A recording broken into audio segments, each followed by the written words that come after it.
आज का विषय प्रारंभ करते हैं। जो आज का विषय है वो है आत्म विकास के आधार स्तंभ।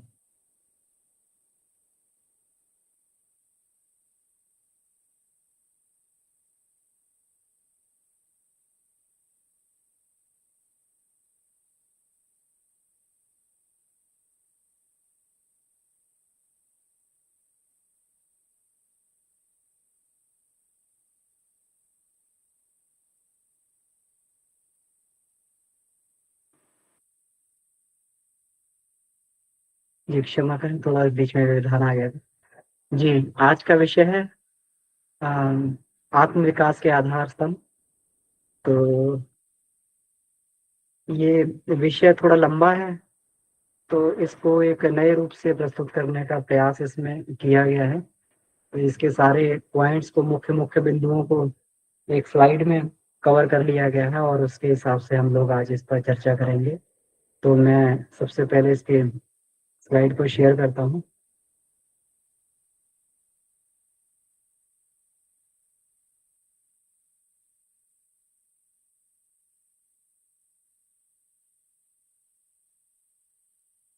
जी, 1 मिनट इसमें जो है स्लाइड का शेयर।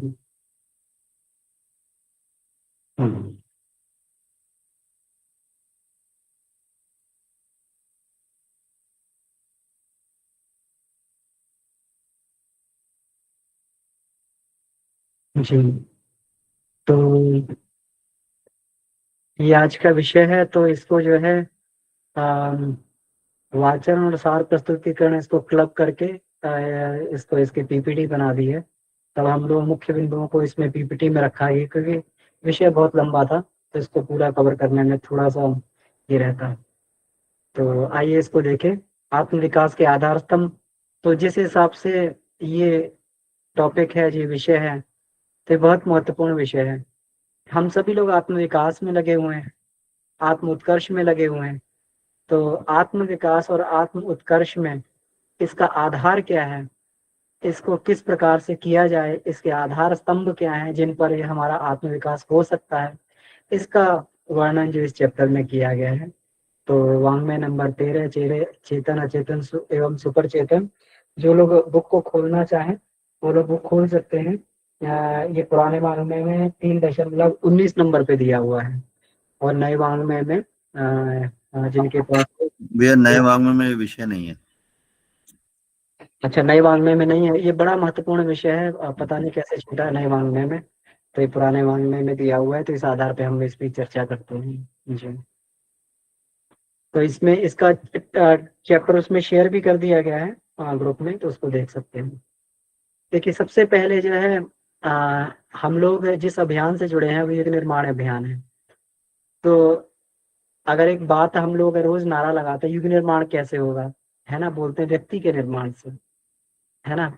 और व्यक्ति का निर्माण कैसे होगा, ये सबसे महत्वपूर्ण बात है। व्यक्ति का निर्माण कैसे होगा, युग निर्माण योजना क्या है, मनुष्य के अंदर देवत्व के उदय का ये महान लक्ष्य लेके चल रही है।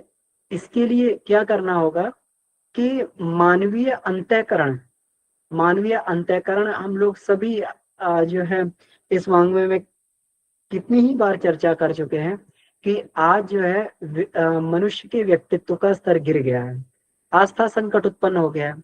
मानवीय मूल्यों से, नैतिकता से व्यक्ति की आस्था उठ गई है।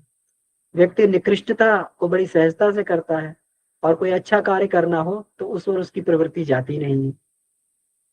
तो इसलिए इस प्रकार का जो एक भीष्म, जिसको ये आस्था संकट का समय जो आ गया है, उसके लिए गुरुदेव कहते हैं कि मानवीय अंतःकरण का एक विशिष्ट उपचार करना होगा। एक जो है छोटा मोटा उपचार नहीं, विशिष्ट उपचार करना होगा। तो अब इसके लिए अंतःकरण के दो पक्ष बताते हैं। एक पक्ष है विश्वास और एक पक्ष है श्रद्धा। हम लोग कहते भी ना, भवानी शंकरम वंदे श्रद्धा विश्वास रूपिणे, याभ्याम बिनाम न पश्यन्ति सिद्धा स्वंत स्थिमेश्वरम। कि विश्वास और श्रद्धा ही वो दो तत्व हैं जिसके बिना जो है सिद्ध लोग अपने हृदय में भवानी और शंकर को, है ना, भवानी और शंकर परमात्मा का दर्शन नहीं कर सकते हैं। ये श्रद्धा और विश्वास ही है, ये दो ही आधार हैं जिसके आधार पर ये मानवीय अंतःकरण का विशिष्ट उपचार किया जा सकता है। अब विश्वास कैसे बनता है हमारा, हमारा किसी चीज में विश्वास कैसे होता है? विश्वास जो है, कभी हमारे जीवन में कोई घटनाएं घटती हैं तो हमारा उस पर विश्वास हो जाता है। जैसे मान लीजिए कि हम लोग जो है, कभी कभी हमें शांति कुंज से हमने देखा होगा भस्म मिलती है हम लोगों को, है ना? तो शांति कुंज से भस्म मिलती है। तो कभी ऐसी परिस्थितियां आ जाती हैं कि यहाँ डॉक्टर वगैरह के उपचार की कहीं कोई सुविधा नहीं होती है।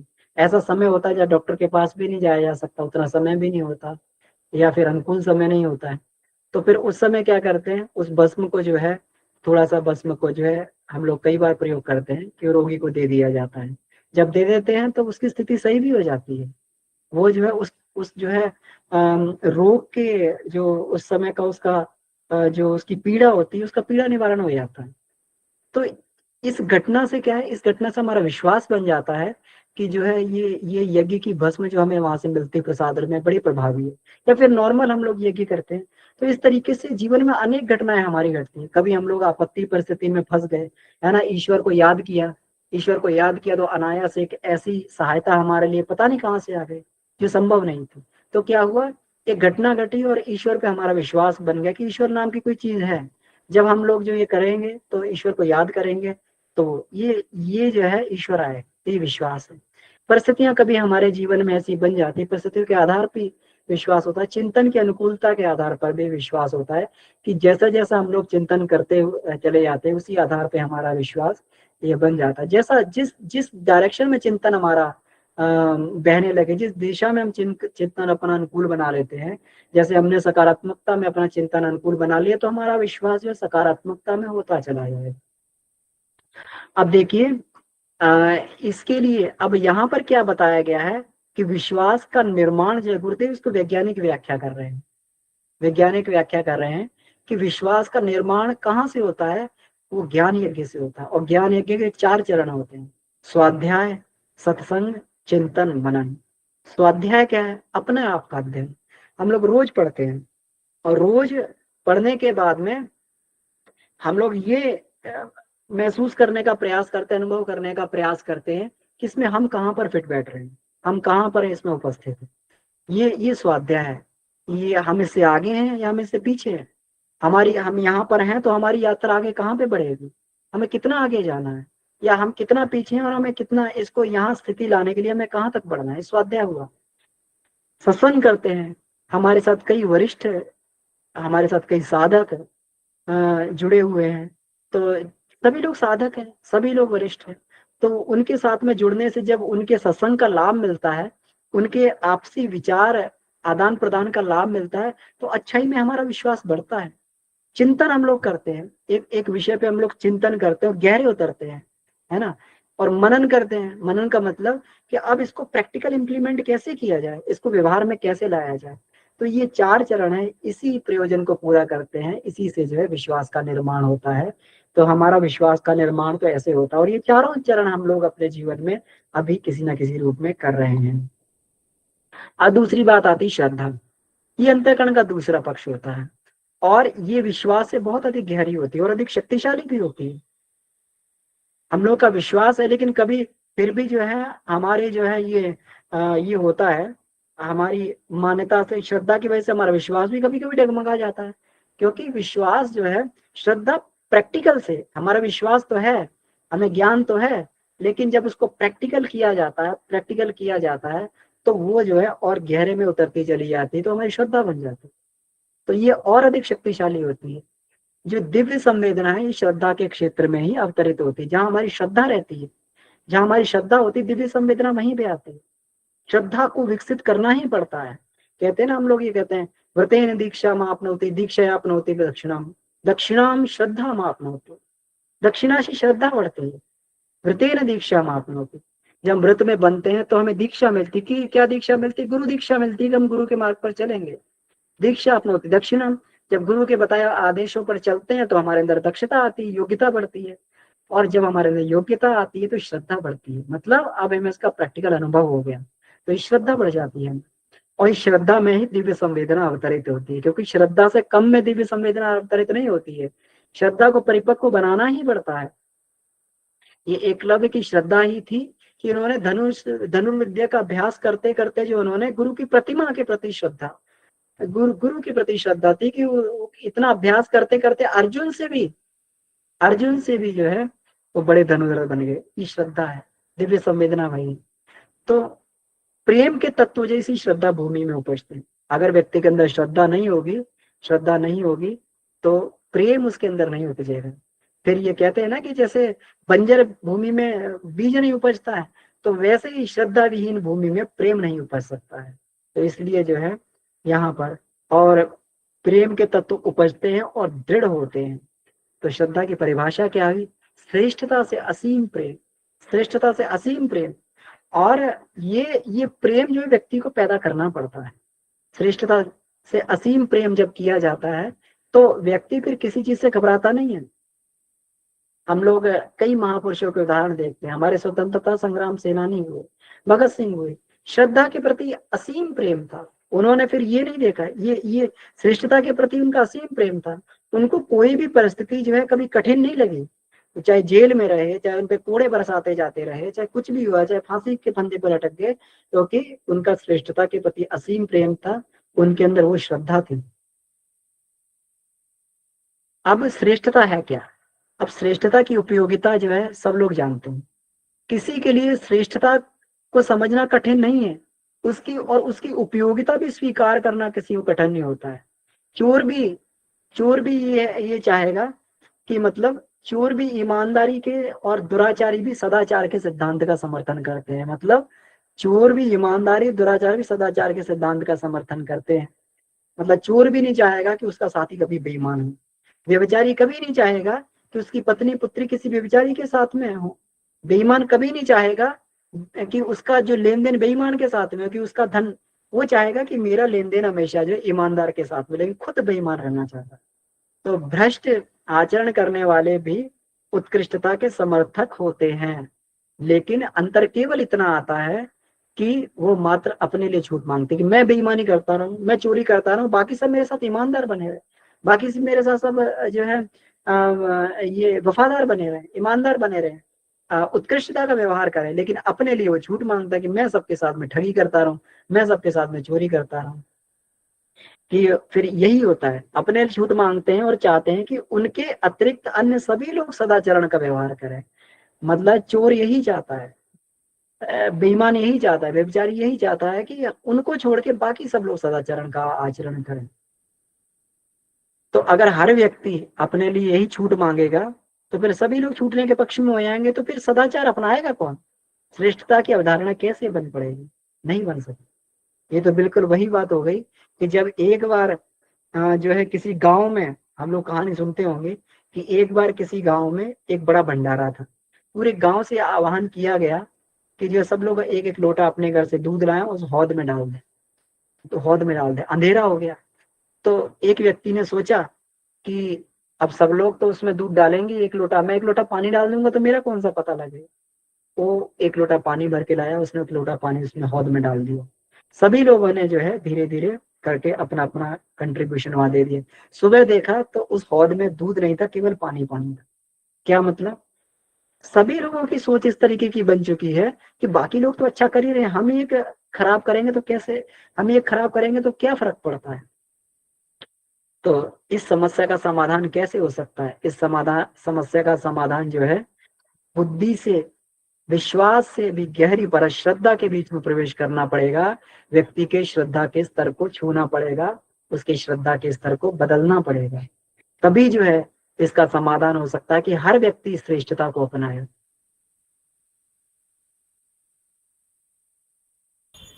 अमन भैया, जी जी।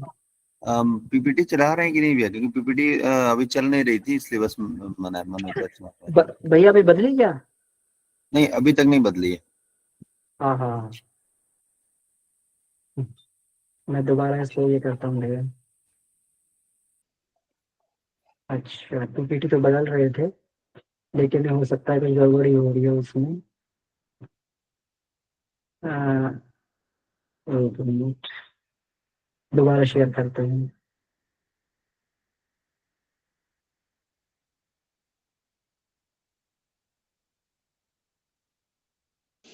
हम लोग तो अमन भैया को सुनने में ही ध्यान में थे कि पीपीटी पर ध्यान ही नहीं था। सही में वो नहीं बदल रहा था प्रणाम भैया। नहीं नहीं, इसमें पीपीटी हम स्लाइड बदल रही थी, लेकिन वो हो सकता है कुछ। अच्छा, अब ये देखिए, अब स्लाइड बदल रही है क्या?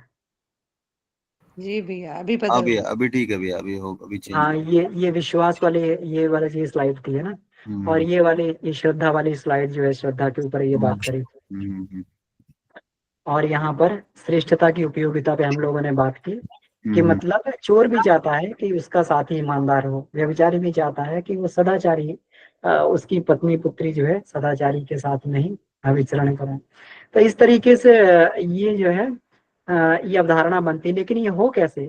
अब सब लोग तो यही चाहते हैं, सब लोग तो यही चाहते हैं कि भाई हम जो है केवल गलत करें, बाकी सभी लोग अच्छा करें। तो इसका जो है समाधान ऐसे नहीं हो सकता है। इसके समाधान के लिए हमें क्या करना पड़ेगा? इसका समाधान के लिए बुद्धि से भी, विश्वास से भी गहरी श्रद्धा की परत में जाना पड़ेगा। अब मैं फिर पीपीटी मोड में जा रहा हूँ। अब मुझे बताइएगा स्लाइड बदल रही कि नहीं बदल रही? हाँ भैया, स्लाइड बदली? नहीं भैया पीपीटी मोड में नहीं हो रहा है। हाँ, पीपीटी मोड में नहीं हो रहा है। तो कोई बात नहीं, कोई बात नहीं, हम लोग ऐसे ही आगे बढ़ते हैं। तो अब देखिए, तो इसमें, तो फिर ये जो ये है, बदल ये गया। बात रही कि किस तरीके से इसको विकसित किया जा सकता है। श्रद्धा के क्षेत्र में ही प्रवेश करना पड़ेगा, श्रद्धा के क्षेत्र को ही छूना पड़ेगा, तब जो बात बन पाएगी, है ना? और श्रद्धा कितनी आवश्यक है, इसका ये बात बताई गई है कि आदर्श की कठिन राह पर बिना श्रद्धा के अवलंबन के बात नहीं बन सकती। जब तक व्यक्ति अपने को श्रद्धा विकसित नहीं करेगा, हम लोग थोड़ा ही, हम लोग थोड़ा भी आगे बढ़ते हैं अपना, इसमें जो है मिशन की गतिविधियों में, और उसमें थोड़ा भी आगे बढ़ते हैं, तो हम लोग जो है कभी कभी ऐसा आते हैं कि कभी पीछे हटना पड़ता। कई बार हम लोगों ने देखा कि लोग आगे बढ़े, और आगे बढ़ के और पीछे हट गए, है ना? जब आदर्श निभाने की बात आती, लोग पीछे हट जाते हैं। क्यों? क्योंकि श्रद्धा नहीं है, उस आदर्श के प्रति हमने श्रद्धा को विकसित नहीं किया है ना? तो फिर श्रद्धा को कैसे विकसित किया जाता है? श्रद्धा कैसे विकसित करते हैं? श्रेष्ठता से असीम प्रेम, असीम प्रेम करना पड़ता है। जिससे प्यार होता है, उसे अपनाने को जी करता है, उसके उसका उसका वर्ण करने को मन करता है। तो श्रेष्ठता के साथ यदि श्रद्धा का समन्वय बन पड़े, उसके साथ असीम प्रेम उमड़ने लगे, तो उसको सहज अपनाने की जो है, अपने मर्म स्थल में भर लेने की आकांक्षा, अनुकूलता बनी रहेगी, जैसे कि घनिष्ठ प्रेमी प्रेमिकाओं के बीच में पाई जाती है। तो कोई भी आदर्श की राह कठिन नहीं होगी, अगर जो है एक बार उससे जो है उसमें श्रद्धा विकसित कर ली जाए, यानी उससे असीम प्रेम किया जाए। असीम प्रेम कैसे हो सकता है? ये तो हमें करना पड़ेगा। प्रेम तो हमें ही पैदा करना पड़ेगा। प्रेम कैसे होता है? नजदीकी से। जिससे जितनी हमारी नजदीकी हो जाती है, उससे उतना प्रेम बढ़ने लगता है। जिसके बारे में जैसा हमारा चिंतन होता है, जैसा हम सोचते हैं, धीरे धीरे अच्छा सोचेंगे तो धीरे धीरे उससे प्रेम होने लगेगा। व्यक्ति निकृष्टता से भी ऐसी प्रेम कर लेता है, क्या केवल उसकी अच्छाइयां सोचता है। लोग दारू क्यों पीते हैं? है तो खराब चीज, और पीते समय भी उसको जो है आंख बंद करके पीना पड़ता है। लोग आंख बंद करके पीते हैं, बड़ी कड़वी होती है ना? बहुत वैसी होती है ना? अच्छी भी नहीं लगती है। लेकिन क्या है, गुणों का चिंतन करते हैं कि अरे बढ़िया, पीने के बाद तो ऐसा एकदम नशा आएगा, सुरूर आएगा, झूमेगा, ये वो तमाम बहुत सारी अच्छाइयां उसके बारे में चिंतन करता है। तो धीरे धीरे उससे प्रेम हो जाता है, जबकि वो इतनी निकृष्ट चीज है। तो अच्छाई का चिंतन करने से, किसी के बारे में अच्छा सोचने से, तो निकृष्टता से भी प्रेम हो जाता है। तो फिर आदर्श के बारे में अगर अच्छा सोचा है, तो क्यों प्रेम नहीं हो सकता? क्यों उसके प्रति श्रद्धा नहीं उत्पन्न हो सकती? हो सकती है। श्रद्धा ही उच्च स्तरीय संवेदना उत्पन्न करती है। उच्च स्तरीय मतलब उच्च स्तरीय संवेदना, जिस पर व्यक्ति कष्ट पाता हुआ भी उसमें आगे बढ़ना चाहता है, उसको रस आता है। कष्ट पाते हुए भी उसको उसमें रस आता है। किस वजह से? अपनी श्रद्धा की वजह से। श्रद्धा ही उच्च स्तरीय संवेदना उत्पन्न करती है। सद्भावनाओं की उमंगें इसी क्षेत्र में उत्पन्न होती है। उन्हीं के उभार से मनुष्य आदर्शों को अपनाने के लिए कटिबद्ध होता है ना?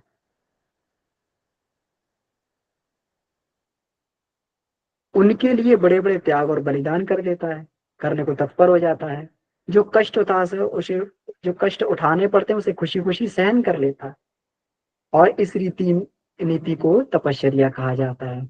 तो श्रद्धा जो है उच्च स्तरीय संवेदना उत्पन्न करती है, इतनी उच्च स्तरीय संवेदना उत्पन्न करती है वो कोई भी कठिनाई व्यक्ति को कठिनाई नहीं लगती। स्वतंत्रता संग्राम सेनानी कहें चाहे समाज सुधारक कहें, उन्होंने इसी को अपना जो है इसी में अपनी श्रद्धा उत्पन्न की कि हमें देश का कल्याण करना है, समाज का कल्याण करना है। इसी में जो है अपना प्रेम उत्पन्न किया और फिर बड़ी से बड़ी कठिनाइयां जो है वो सहजता से जो है स्वीकार करते हुए चले गए। फिर वहां पर कोई उन्हें कठिनाई नहीं आई। अब जहां पर अब ये तो उत्कृष्ट स्तर के व्यक्तियों की बात है। सामान्य प्राणी क्या करते हैं? सामान्य प्राणी जो है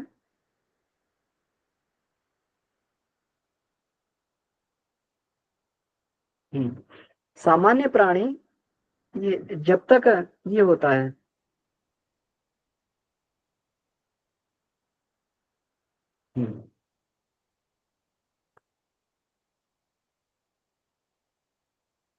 तो सामान्य प्राणी जब सब सुख सुविधा ही चाहते हैं, उच्च स्तरीय आदर्शों का परित्याग करने में जरा भी हिचकिचाते नहीं। थोड़ा सा भी वजन बढ़ेगा तुरंत जो है आदर्शों की राह से भटक जाएंगे, तुरंत हो जाएंगे। कई बार हम लोगों ने कई बार सुना अपने अपना जो अपने अपने आसपास ही सुनते हैं कि बड़ी बड़ी आदर्शों की बात करते थे, है ना, बड़े बड़े जो है बिना दहेज के विवाहों का समर्थन करते थे, लेकिन जब बात अपनी आई तो फिर दाएं बाएं हो गई है ना।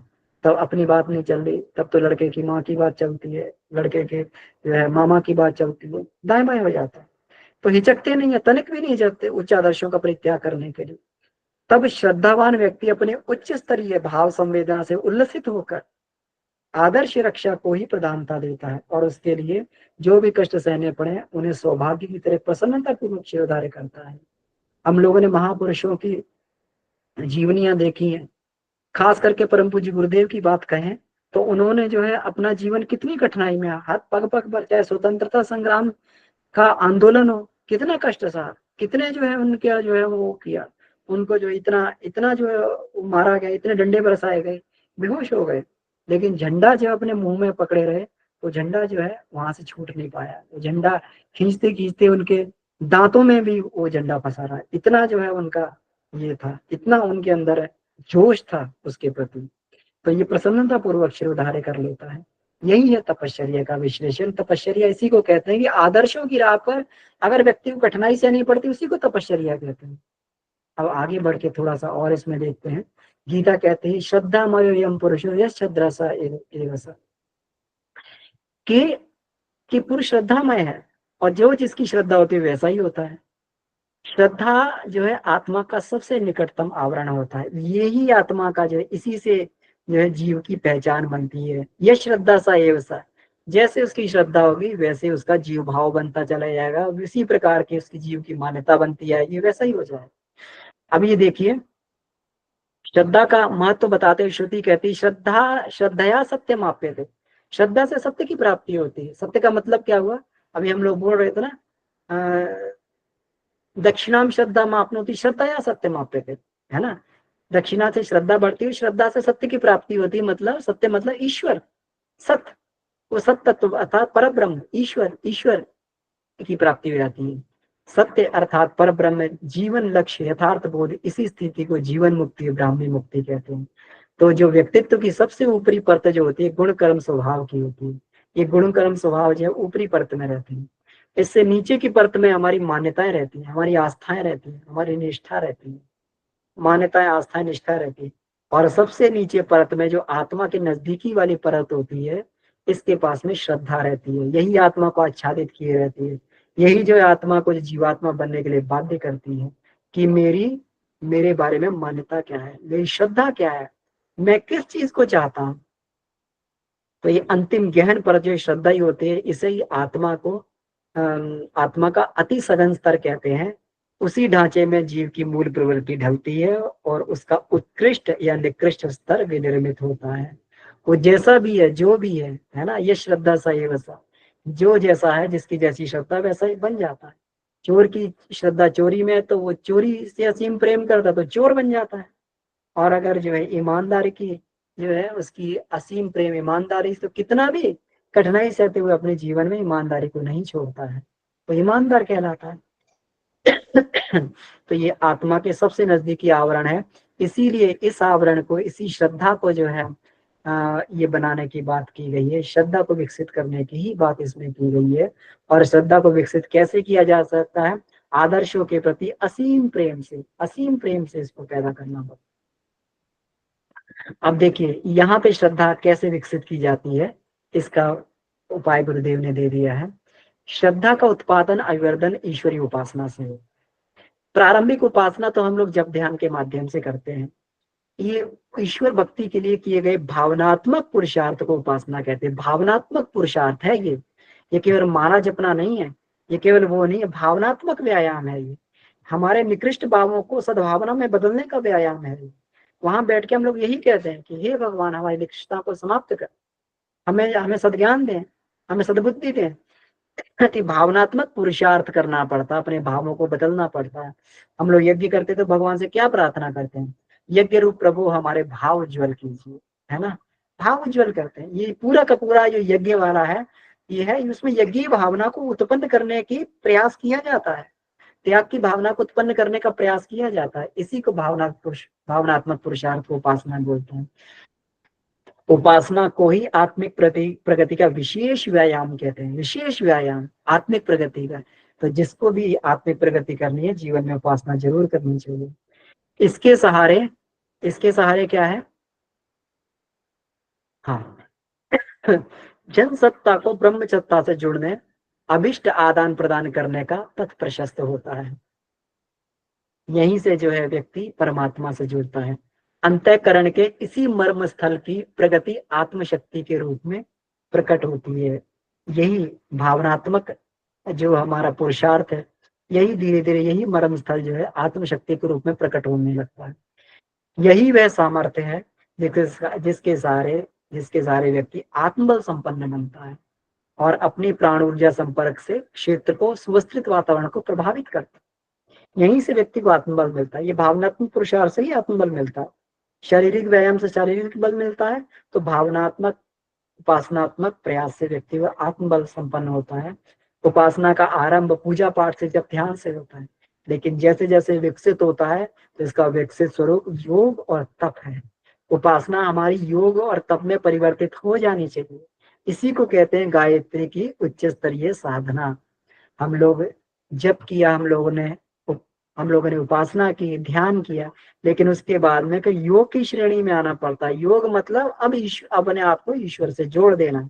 देखिए योग के बारे में कितना सुंदर समझा है। योग का मतलब है आत्मा का परमात्मा से जुड़ जाना। इसलिए जीव को अपना जीव भाव पर ब्रह्म में विसर्जित करना पड़ता है, पर ब्रह्म में विसर्जित समर्पित करना पड़ता है। यहाँ से फिर जीव की अपनी कोई इच्छा नहीं रह जाती। समर्पण, विसर्जन, विलय, शरणागति, एकत्व, अद्वैत, ऐसी भावना योगाभ्यास में विकसित करनी पड़ती। समर्पण, विसर्जन, विलय, एकत्व, हमारी और ईश्वर की इच्छाएं, हमारी और ईश्वर की कामनाएं, सारी की सारी जो है वो एक हो गई है। इसकी कामनाएं, इसका जो है ये करना पड़ता है। महानता को, महान में तुच्छता को भुला देना पड़ता है, यही समर्पण होता है। और भक्ति को समर्पण योग कहा गया।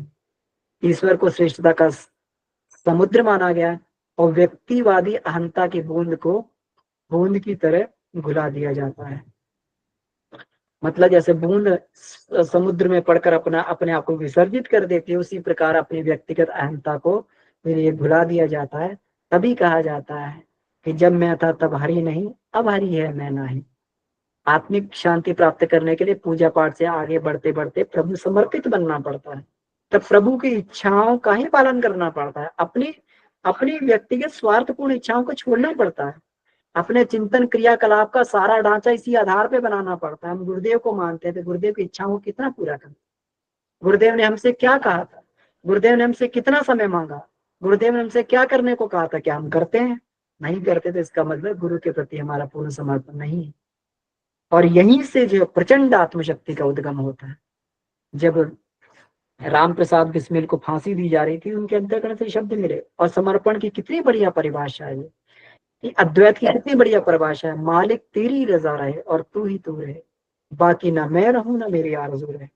जब तक कि तन में जान रगों में लहू रहे, तेरा ही जिक्र या तेरी ही आरज़ू, तेरी ही जुस्तजू रहे। यहीं से प्रचंड आत्मशक्ति का उद्गम होता है।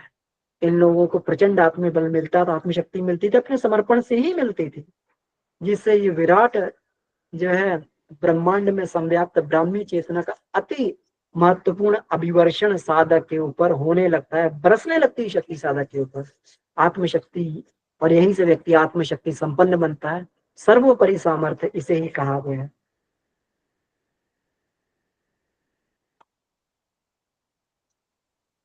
अब दूसरा इसका जो उपासना का दूसरा जो है अगला चरण आता है तप का। एक योग और एक तप। अब तप का मतलब है अनगढ़ व्यक्तित्व को तप की आग में तपाकर कुसंस्कारों को परिशोधन कर देना। बछड़ा जब अनगढ़ होता है तो छुट्टन घूमता है तो फसलों का नुकसान करता है, एक दूसरे को जहां तहां मारता है, सींग से मारता है, उनको आहत करता है। लेकिन जब उसे सिखाकर बैल बना दिया जाता है तो फिर हल में लेकर जो है वही कठिन से कठिन परिश्रम करके और किसान के काम का बन जाता है। जो शेर जंगली होता है तब जो है सबको सबको जो है डराता है, धमकाता है, आक्रमण करता है, लेकिन जब रिंग मास्टर उसको अनगढ़ता को दूर करके उसको सिखा देता है तो फिर उसी के इशारे पे कर्तव्य दिखाने लगता है। यही होता है, अनगढ़ व्यक्तित्व को तप की आग में तपाकर सुधारा जाता है। आलस्य, प्रमाद, व्यसन, अचिंत चिंतन, आत्महीनता, पशु प्रवृत्तियां, भ्रष्टताएं, दुष्टताएं व्यक्तित्व के साथ आदिम कालीन विरासतों के रूप में प्राणी में लिपटी चली जा रही है। हम लोग देख सकते हैं आदिम कालीन, क्योंकि ये सारी की सारी जो है ये हमारे लिए तो ये हो सकते हैं, हमारे लिए तो ये दुर्गुण है ये तो, लेकिन जो आम जीव जंतु दूसरी योनि में उनके लिए तो ये गुण ही है, उनके लिए तो गुण है, प्रकृति उनको उसी लायक बनाया है। लेकिन जब ये पशुवादी चिंतन हमारे अंदर है, मनुष्य शरीर में भी रहता है, तब जो है व्यक्ति निकृष्ट निकृष्ट कार्य करता है। तो इसको जो इसका शोधन करना पड़ता है, इसका परिशोधन की आग में इसको जलाना पड़ता है। और जब इसको जलाया जाता है तो दो फायदे होते हैं, एक तो ये सारे के सारे कुसंस्कार जलकर भस्म होते हैं, और दूसरा कि काय कलेवर के अंदर जो असंख्य शक्तियां हैं, ये असंख्य शक्तियां तप की शक्ति से जागृत होने लगती हैं, व्यक्ति आत्मबल संपन्न बनने लगता है। जिनके भी चरणों में संसार के लोग श्रद्धा सुमन चढ़ाते हैं और जो है उन्हें जो सौभाग्य और संपन्नता, उन्हें ये सौभाग्य संपन्नता या प्रतिभा के आधार पर नहीं मिला। ऐसा नहीं था वो संपन्न थे, सौभाग्य था, प्रतिभा थी उनके आधार पर। उन्होंने केवल एक ही काम किया, व्यक्तित्व को परिष्कृत करने वाले आदर्श के लिए कष्ट सहने का साहस करने वाली तपश्चर्या का वर्ण किया। उसी के सहारे उन्हें ये हुआ कि व्यक्तित्व को परिष्कृत करने वाली तपश्चर्या में लगे रहे। और उनका हम लोग जानते हैं कि अरविंद कौन थे, सामान्य उसमें जो है ये बन गए थे, विदेश में जाकर जो है आईसीएस की परीक्षा पास कर ली थी। गांधी जो बैरिस्ट्री कर लिए थे, सामान्य रूप में वो यही थे, लेकिन जब तप किया तो तब से क्या बन गए। तो चेतना में उत्कृष्टता को उभारने वाले व्यायाम को योग कहते हैं, और आदर्शवादी गतिविधियों में रस लेने में अभ्यस्त बना लेना तप कहा जाता है। यानी आदर्श वाली गतिविधियों में हम लोग रस लेना चालू कर दें, उसके लिए अपने काय कलेवर को अभ्यस्त बना लें, उसी को तप कहा जाता है। चेतना का परिष्कार कार्य जितना महत्वपूर्ण उतना कठिन भी है, ये इतना आसान नहीं है, लेकिन फिर भी हम लोग करते हैं क्योंकि गुरु कृपा हमारे ऊपर है। फिर भी हम लोग करते हैं क्योंकि हम इसीलिए पैदा हुए हैं। मानव जीवन का उद्देश्य ही यही है। लेखनी, और गुरुदेव कहते हैं कि लेखनी और वाणी के माध्यम से भावनात्मक परिष्कार का प्रयास किया जा रहा है। उसमें ज्ञान यज्ञ का जितना महत्व है, उससे भी एक कदम आगे आत्मशक्ति के संवर्धन का भी महत्व है। इसीलिए गुरुदेव ने कहा है आत्म सुधार संसार की सबसे बड़ी चीज है। हमें कभी ये नहीं भूलना चाहिए। कभी कभी हम लोग जो है मंच पे बैठकर उपदेश दे देते हैं या किसी को कुछ ज्ञान की बातें बता देते हैं, अपने कर्तव्य को तीसरी मान लेते हैं। ठीक है, हमने 4 ज्ञान की बताए, दूसरी व्यक्ति को बता दी, लेकिन हमने अपने परिष्कार के लिए क्या प्रयास किया, हमने अपने आत्मशक्ति संवर्धन के लिए क्या प्रयास किया। उसके लिए तो तप ही करना पड़ता है, उपासना करनी पड़ती। चेतना का परिष्कार जितना महत्वपूर्ण उतना ही कठिन है। तो गुरुदेव कहते हैं यहाँ यह भी स्पष्ट हो जाता है कि आत्मशक्ति के विकास में उच्च स्तरीय साधना जिसमें त्याग और तप के तत्व मिले हुए हैं कितने अभिष्ट हैं। अब इसमें बड़ा सुंदर बताते हैं इस कार्य में वस्तुओं का उपयोग तो स्वल्प मात्रा में ही हो सकता है, बाहरी साधनों का प्रयोग तो स्वल्प मात्रा में ही हो सकता है। ये प्रयोजन केवल दो ही साधनों से पूरा हो सकता है, एक है सद्ज्ञान का संवर्धन और दूसरा है आत्मबल का, दूसरा है आत्म साधन। सद्ज्ञान का संवर्धन तो हम लोग कर ही रहे हैं और आत्म साधना भी हम लोग कर रहे हैं, है ना। हम लोग पूरे रूटीन में हम लोग जो काम करते हैं, ध्यान करते हैं, व्रत करते हैं, जप करते हैं, उपासना करते हैं, है ना, अपने जो है जीवन में आदर्श को अपनाने का प्रयास करते हैं, ये सब आत्म साधन के अंतर्गत आता है। और जो हम लोग स्वाध्याय मनन चिंतन जप करते हैं, है ना, स्वाध्याय मनन चिंतन सत्संग करते हैं, वो सब हमारा सद्ज्ञान संवर्धन में आता है। इसमें से किसी को भी वरिष्ठ या श्रेष्ठ नहीं कहा जा सकता, दोनों का ही अपना महत्व है। तो अब जो है जो युग शक्ति आने वाली है, उसका जो उद्भव केवल आत्मशक्ति से ही होगा, और आत्मशक्ति का उद्भव इन्हीं साधनों से हो सकता है, जिसको सद्ज्ञान और आत्म साधन बोला जा सकता है। तो गुरुदेव कहते हैं, तो ये इस स्लाइड में कवर नहीं हुआ है, गुरुदेव कहते हैं इस चैप्टर के अंत में, गुरुदेव कहते हैं, तो इसको ये बता देते हैं, इस चैप्टर पे गुरुदेव में अंत कहते हैं कि इसके लिए युग निर्माण योजना द्वारा 3 प्रयास चल रहे हैं। ब्रह्म वर्चस आरण्यक एवं शांति कुंज में योगाभ्यास तप साधन के छोटे बड़े प्रयोग करवाए जा रहे हैं। तो योगाभ्यास तप साधन के प्रयोग करवाए जा रहे हैं। लाखों साधकों को उनके निजी जीवन में उपासना ज्ञान साधना का मार्गदर्शन प्रोत्साहन एवं सहयोग दिया जा रहा है। नवरात्रि के पुनीत पर्व पर व्यापक अभियान के रूप में तपश्चर्या और ज्ञान साधना का सुव्यवस्थित सामूहिक प्रचलन चल रहा है। लोक शिक्षण की दृष्टि से नवरात्रि पर्व के सामूहिक अनुष्ठान अत्यंत प्रेरणादायक भूमिका निभा रहे हैं। इसके माध्यम से नव निर्माण का वातावरण बनने की पूरी संभावना बन रही है। तो इन्हीं के आधार पे बनेगा। तो ये जो हमारा विषय था, यही आत्म विकास के स्तंभ है, और बिना आत्म विकास के आत्मबल नहीं बढ़ेगा, और जब तक आत्मशक्ति नहीं आएगी तो युग नहीं बदल सकता है। तो बहुत बहुत आभार। तो इस विषय को ही समाप्त करते हैं, और जो इसमें आगे हम लोग ये बढ़ते हैं, चर्चा पर बढ़ते हैं हम लोग आगे। तो इसमें किन्हीं को कोई प्रश्न हो या कोई बात बनती हो तो हम लोग इस पर चर्चा कर सकते हैं। जी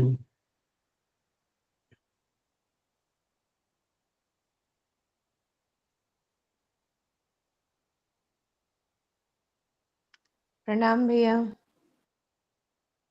प्रणाम दीदी। हम लोग जो पंचकोशी साधना में अभी तक जाने थे कि आनंदमय कोश जो है वो आत्मा के सबसे निकट है ना, लेकिन आज ये पता चला कि श्रद्धा और श्रद्धा में क्या हमारे भाव हैं वो आत्मा के निकट है सबसे।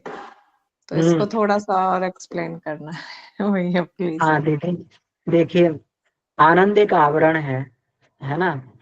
अब ये कहा जाता है कि रसो वैसा, जीव की उत्पत्ति रस से हुई है ना। परमात्मा के अंदर रस उत्पन्न हुआ, उससे पूरी सृष्टि उत्पन्न हो गई। तो जीव का मूल रस है, और कोई जीव रस कैसे लेना चाहता है, कैसे आनंद प्राप्त करना चाहता है, वहीं से ही उसकी यात्रा चालू हो जाती है। हम किसी को सता के आनंद लेना चाहते हैं, या फिर किसी का उत्कर्ष करके आनंद लेना चाहते हैं। हम अच्छा करके आनंद लेना चाहते हैं, खराब करके आनंद लेना चाहते हैं। यही हमारी श्रद्धा है। श्रद्धा का मतलब हमारी रुचि किस में है, और इसी रुचि को तो हमें ये अच्छाई में विकसित किया जाता है। इसीलिए तो कहते हैं कि आदर्शों के प्रति असीम प्रेम करो, ताकि वहां पे रस आने लगे। लास्ट में हमने यही चर्चा की थी कि उसी में आनंद आने लगे। आदर्शों के प्रति इतना प्रेम विकसित करो, इतना प्रेम विकसित करो, इतना अभ्यास करो कि उसी में आनंद आने लगे। यही तप है ना। बहुत सुंदर भैया। जी जी जी मनोज भैया।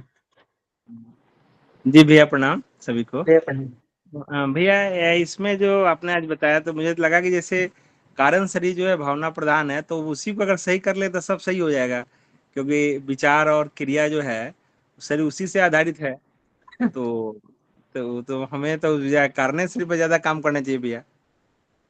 बिल्कुल सही बात है। कारण शरीर पे काम करना चाहिए, कारण शरीर नहीं, तीनों शरीरों पे काम करना चाहिए, है ना।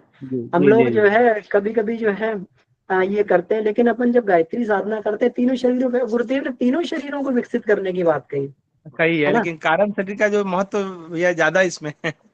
जो हाँ, ज्यादा कभी है ही महत्व, क्योंकि ये सबका बॉस है कारण शरीर, जी सबका है बॉस ना। है। जी भावनात्मक उत्कर्ष करना बहुत जरूरी है जी ना। जी तब माता जी इसमें कहती हैं, माता जी जो भी साधना कराती हैं भावनात्मक उत्कर्ष के रूप में करवाती है ना। जी जी अब जब जी ये नाद उसमें करवाते हैं, ज्योति अवतरण की साधना करवाती हैं, तो यही कहती हैं जी माता जी कि हमारे भावों से अपने भावों को जोड़ने का प्रयास करें।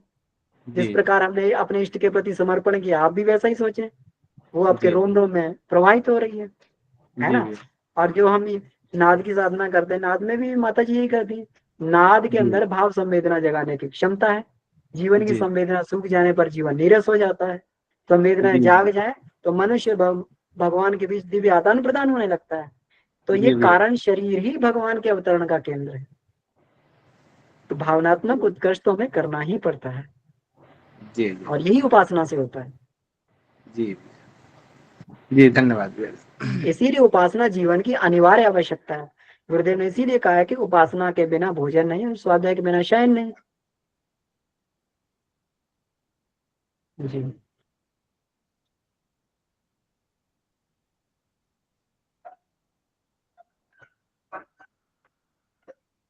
जी, और भी भाइयों बहनों से निवेदन है कि अपनी बात को रखने का प्रयास करेंगे। जी, इस चैप्टर से जो भी ये लगा हो तो उसको।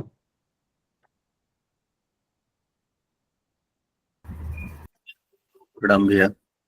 जी भैया प्रणाम। प्रणाम सभी को। भैया एक चीज देखने में आता है, जैसे आपने कहा कि आदर्शों के प्रति श्रद्धा प्रेम विकसित करना, तो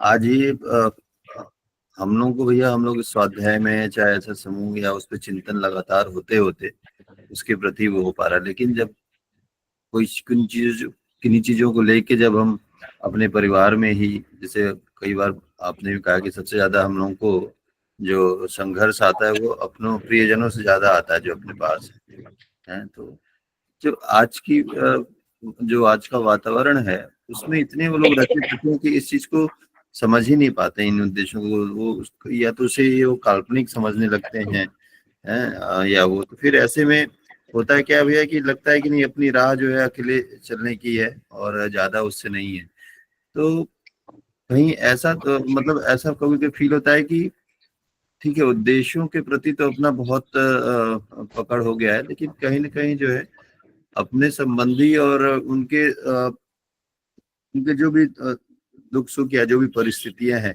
वो लगता है कि उसके लिए वो समझने को तैयार ही नहीं है, तो उनके साथ भी ज्यादा समय बिताना या ज्यादा उसमें देना, तो वो कहीं ना कहीं अपने जो है मिशन को या अपने उस उद्देश्य को जो है डिस्टर्ब करने लगता है। क्या ऐसा मतलब ये किसी भी के प्रति अगर ऐसा चिंतन आ रहा था, ये स्वार्थ वाली नहीं भैया, उसमें कैसे तालमेल बिठाया जाए कि वो भी कर पाया जाए और इस मिशन पे भी चल पाया जाए, ये एक बड़ा उहप वाली स्थिति कभी भी आती है भैया। जी, जब हम लोग पुरुष सूक्त में एक श्लोक आता है, पादोवस्य विश्वा भूतानि त्रिपादस्य अमृतम दिवी, है ना। तो ईश्वर पर संसार क्यों हावी नहीं होता है, क्योंकि तीन जो है पग उनके अमृत में रहते हैं, है ना, अमृत में रहते हैं, और एक पग केवल संसार में रहता है। तो हम लोग जो है, ऐसे ही हम लोग जो है अपनी तीन एक हिस्से की क्षमता अगर अपने परिवार में लगा दें तो उससे हमारे कर्तव्य दायित्व पूरे हो जाते हैं, है ना।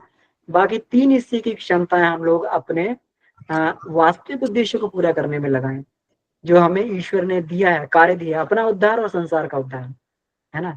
जो ये कार्य करने के लिए दिया है, तो तीन पग, क्योंकि एक पग में खूब आप जो है अब जो है व्यक्ति इतना ये करता है। अब देखिए 6-8 घंटे की नौकरी कर लेता है तो पूरे परिवार का भरण पोषण भी कर लेता है, सब कुछ कर देता है, अपने कर्तव्य दायित्व भी पूरे कर देता है, सब कुछ कर देता है ना। लेकिन वो तीन पग तो उसको बाहर रहना ही पड़ता है। हम अपेक्षा नहीं कर सकते संसार से, उनकी अपनी यात्रा है, उनकी अपनी जीवन यात्रा है। वो तो लेन देन का नाता है कि हम लोग परिवारों में जुड़ गए हैं, लेकिन उनकी हर एक जीवात्मा की अपनी यात्रा है। कबीर जी ने तो ऐसा कह दिया है कि कबीरा खड़ा बाजार में लिए लकुटिया हाथ, जो घर फूके अपनों सो करे चले हमारे साथ, है ना। तो यहाँ पर उन्होंने जो हम स्वार्थ और मोह से जो बंधे रहते हैं, बंधनों से बंधे रहते हैं अपने घर से, परिवार से, तो वो स्वार्थ और मोह के बंधनों को काट कर व्यक्ति को आगे बढ़ना पड़ता है, अपने कर्तव्य को पूरा करते हुए, है ना। एक हिस्से के कर्तव्य को पूरा करते हुए 3 हिस्से के कर्तव्य अपने आत्म विकास में लगाने पड़ते हैं। कभी कभी तो ऐसा होता है, गुरुदेव ने भी क्या, गुरुदेव ने अपने सारे दायित्व तो पूरे किए, अपने जो जितने जुड़े हुए थे, लेकिन प्राथमिकता उन्होंने उसी कार्य को दी, है ना। प्राथमिकता उन्होंने ईश्वर के काम को ही प्राथमिकता दी। हम लोग कई उदाहरण के रूप में देख सकते हैं। इसलिए हम लोग इसी तरीके से आचरण करें कि अपने दायित्वों के, कर्तव्यों के प्रति उपेक्षा भी ना हो, किसी से मनमुटाव भी ना हो, है ना, और हमारा अपना काम भी चलता जाए, दूसरों की बातों को सुन लिया जाए और उतना ही किया जाए जितना जो है हम उचित है, उपयुक्त है ना। तो ये समझदारी से, अपने विवेक से भैया इस चीज से निकलना होगा, बैलेंस बना के। जी भी। तो इसीलिए 3 पग जो है ना, अपने तीन तीन हिस्से जो है अपने अपने आप को जो ईश्वर को समर्पित करके, और एक हिस्सा संसार में रखना होगा, तभी बात बन पाएगी।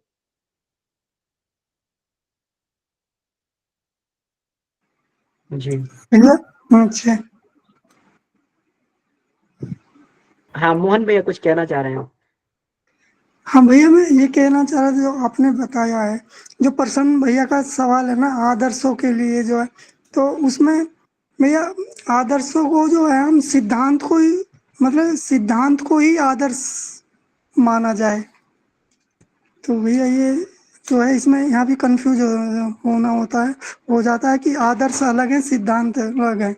तो ये सिद्धांत ही आदर्श है, तो एक सिद्धांत के तहत ही हमें जो है ये चीज़ों को देखना चाहिए कि घर परिवार वालों को ही हम अपना ना माने, हमारा पूरा परिवार को जब मानेंगे मानव संसार में, तो ये है कि जो भैया ने अभी अमन भाई साहब ने बताया कि उपेक्षा, जो अपेक्षा हम रख लेते हैं, वो जो है दिक्कत कर जाती है वहाँ पे, तब हमें दुख होता है, क्योंकि हमारा दुख का कारण जब ही होगा जब हमें अपेक्षा होगी। जैसे भैया ने बता ही दिया अमन भाई साहब ने कि हर किसी का अपना अपना जो है यात्रा है, तो उसमें यही है कि हम एक सिद्धांत के मुताबिक जो है अपने कर्तव्य परायण होते हुए उसमें जो है आशा अपेक्षा ना रखें, कोई भी जो अपना कर्तव्य परायण है उसको ही करते चले जाएं। तो उसमें ये है कि हम घर परिवार में तो अपने आप को जीरो बना के रखें। जीरो से क्या होगा, जीरो का प्रायवाची शब्द ये है कि आप बिल्कुल वहाँ पे कुछ अपेक्षा, मतलब कहिए भी मत उनसे, उनको जहाँ जाने हैं चलना है चलते रहने दीजिए। वो आपके देख के मध्यमा वाणी से, आचरण से अगर कुछ समझ में आ जाए तो अच्छा है, बहुत बढ़िया है, नहीं तो वो वहाँ पे मध्यमा वाणी का ही आप के काम आ सकती है घर परिवार में, क्योंकि वो आपके अति निकट होते हैं।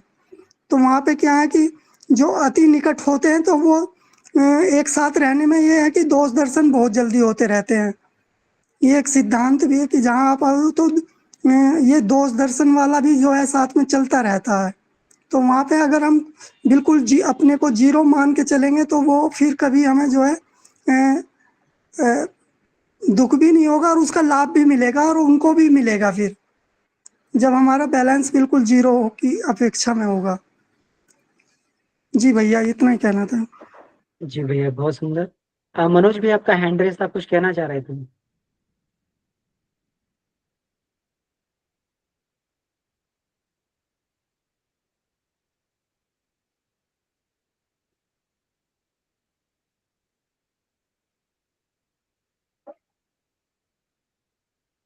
मनोज भी आप कुछ कहना चाह रहे थे क्या?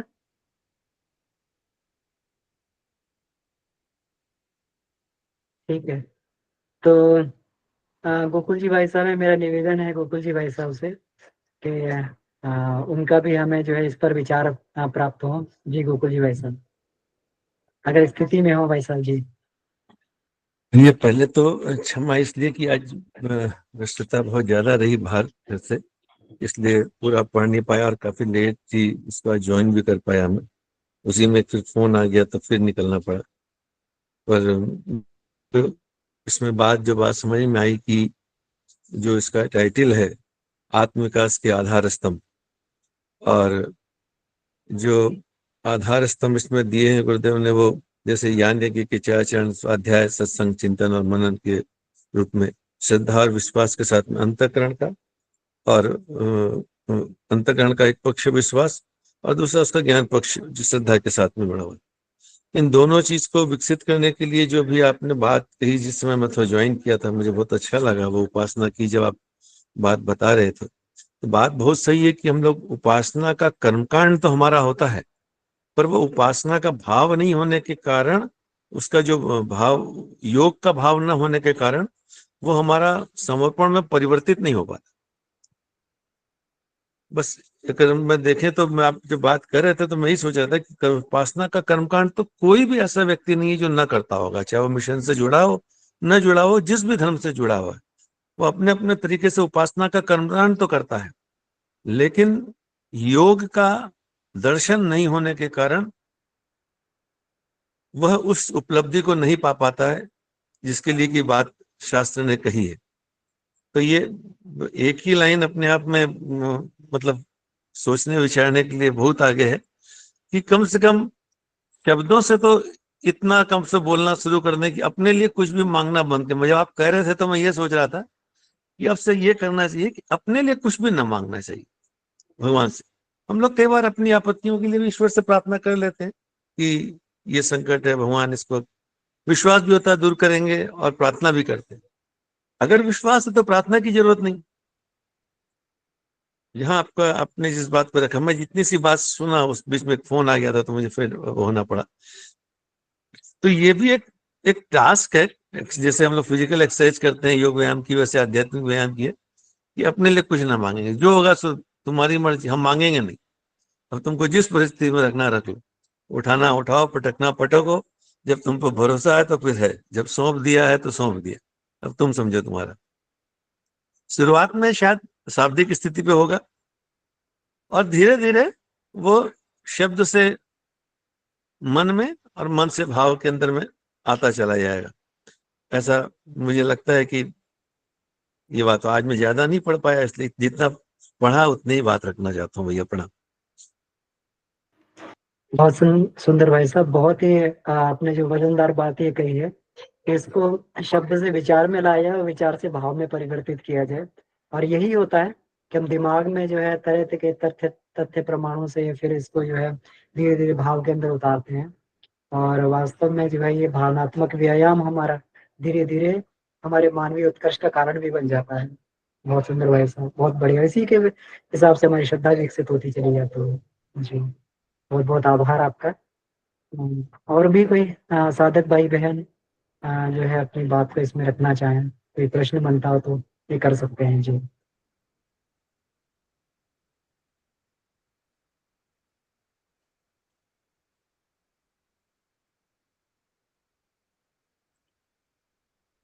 भैया अगर किसी की कोई बात नहीं है तो एक बात मैं रखना चाहता हूँ। जी, जी भाई साहब, बात बिल्कुल। सुबह जब गीता का अभी चल रहा था तो कल के उसमें एक प्रसंग आया था, तो हो सकता है कई लोग क्लास में नहीं होंगे, इसलिए मैं बात रख रहा हूँ कि 11वें अध्याय में जहाँ ये बात आ रही है कि भगवान के मुंह में सारे के सारे लोग समाये जा रहे हैं, कौरव के पक्ष के भी सारे उनके मुंह में समा रहे हैं, पांडव भी उनके दांतों में चबाए जा रहे हैं, सारे नदी नाले वृक्ष वनस्पति सब उनके मुंह में समाहित होते चले जा रहे हैं।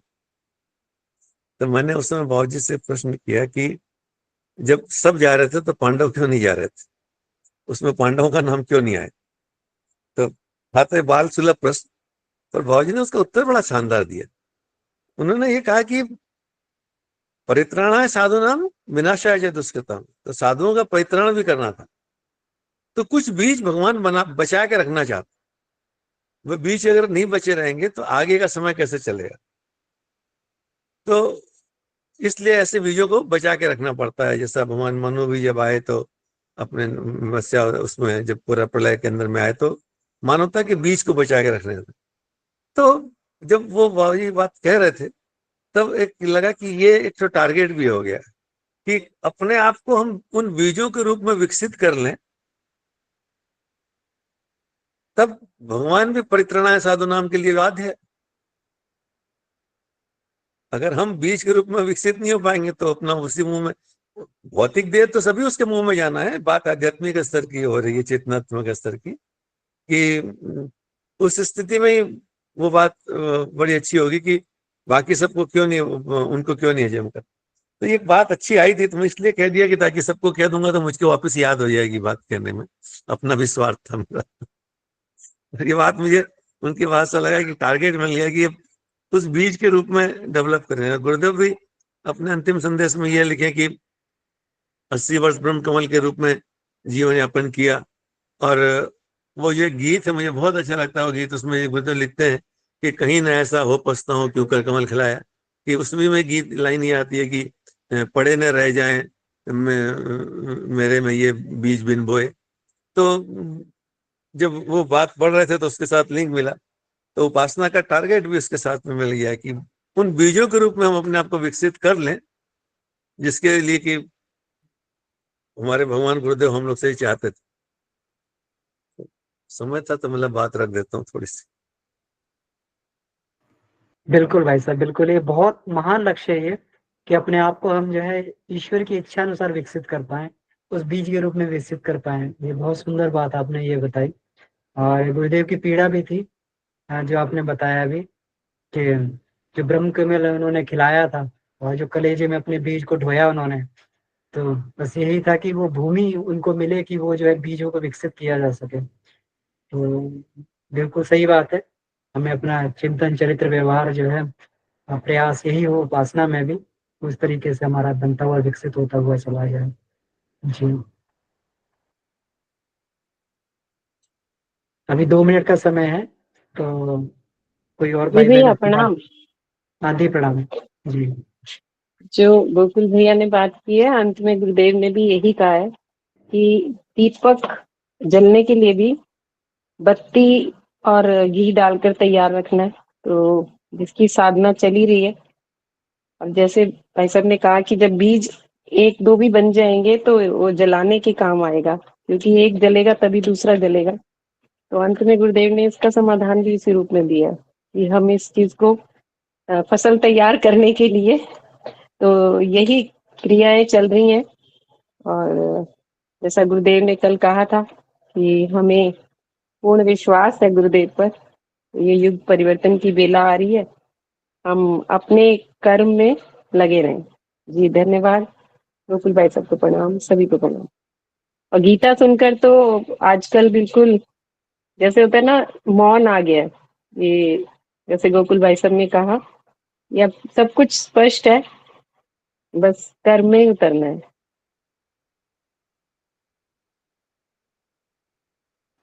जी दीदी, बिल्कुल। तो समय हो गया है, तो आइए, बहुत बहुत आभार इसमें जो है चर्चा के लिए। आइए इसी के साथ में, ये बहुत ही महत्वपूर्ण विषय था कि आत्मविकास के आधार स्तंभ, हमारी श्रद्धा विकसित हो, विश्वास विकसित हो, और उसके लिए हम योग और तप करके जो अपने आप को विकसित कर पाए, आत्मशक्ति को पैदा कर पाए। तो बहुत बहुत आभार। आइए शांति पाठ करते हैं। परम पूज्य गुरुदेव, वंदनीय माता जी, सभी ऋषियों को धन्यवाद देते हुए आज का संदेश हमारे जो है हृदयंगम हो, हमारे अंतःकरण का हिस्सा बने, ऐसी भावना से शांति को। ओ शांति शांति शांति। जी समाप्त। सभी को प्रणाम, धन्यवाद। हाँ भैया।